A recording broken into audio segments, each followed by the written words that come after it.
Baru-baru ini kita dihebohkan oleh seorang Ustadz Salafi Wahabi yang bernama Ustadz Riyad Bajri. Ustadz itu terciduk sedang merokok di sebuah kapal dan kelihatan ia malu saat terkena kamera. Ternyata ada juga Salafi yang suka merokok, katanya haram, tapi ternyata ngerokok juga. Bagaimana pendapat daripada Ustadz Salafi yang lain, yaitu Ustadz Badrus Salam dan Ustadz Khalid Basalamah?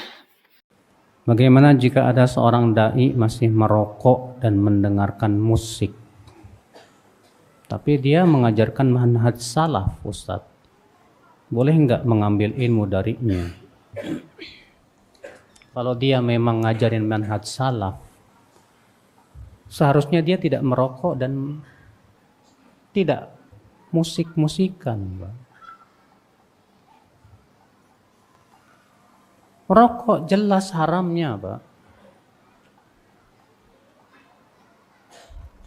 Coba tanya kepada ahli kesehatan, dokter. Apa manfaat rokok? Ada enggak? Ada? Ada. Antum pernah enggak baca puisinya Taufik Ismail? Puisinya Taufik Ismail tentang rokok, ajib, Pak, Masya Allah. Yang saya ingat begini, arak memiliki 30 lebih mudarat sama dengan haram. Judi memiliki 20 lebih mudarat sama dengan haram. Zina memiliki 40 lebih mudarat sama dengan haram. Rokok mengandung 4.000 racun. Masa cuman makruh? Mengapa hukum rokok ada yang bilang makruh, ada yang bilang haram? Mana yang benar? Menurut Anda kira-kira gimana? Coba. Begini, saya pernah ceritakan itu hari. Ada seorang guru di Saudi, saya ingatkan kembali, berdialog sama seorang syekh. Syekhnya dibilangin sama guru ini. Guru sekolah ya, dia berpendidikan. Dia bilang, "Syekh, kenapa Anda mengatakan rokok itu haram? Apa sebabnya?" Sementara dalam Al-Quran tidak ada dalil menyebutkan rokok secara khusus, nggak ada. Kenapa harus dibilang haram? Kata syekhnya, "Kau makan apel?" Dia bilang, "Iya." "Kau makan jeruk?" "Iya." "Baik, ada nggak disebut dalam Al-Quran apel sama jeruk?" Dia bilang, "Tidak ada."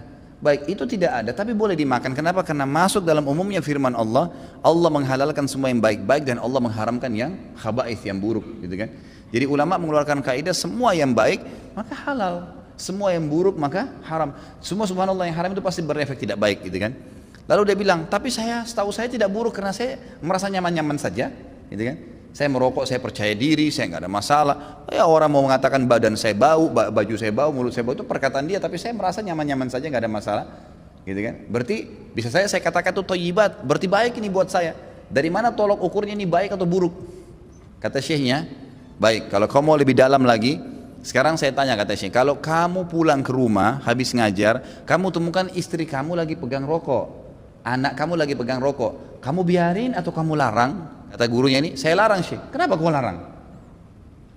Dia bilang, "Karena itu tidak baik." Nah, ini masuk dalam jawaban kamu sendiri. Kalau baik kamu biarin mereka merokok, beliin kalau perlu, sama-sama rokok ngepul di situ, gitu kan. Tapi enggak ternyata, gitu kan. Jadi lebih baik ditinggalkan, gitu. Jadi jangan berdalih, kalau salah dan tetap dilakukan, akuin kesalahan. Itu poin penting. Ini enggak, sudah salah.